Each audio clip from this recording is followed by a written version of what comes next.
הם צעירים, הם חסרי דאגה, והרגע סידרו להם ויזת עבודה. איזה כיף, היא אמרה. זה יופי. הם צעירים, הם חסרי דאגה, ויש להם כרטיס טיסה מלא, ועבודה חוקית לחלוטין. איזה כיף, היא אמרה.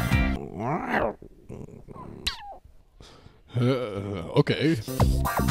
הם צעירים, הם חסרי דאגה ונהנים מהבטחת הכנסה.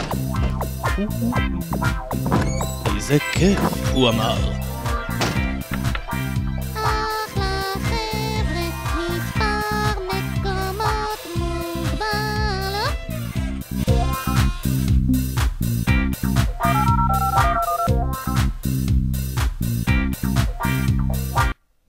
אני רוצה להצטרף.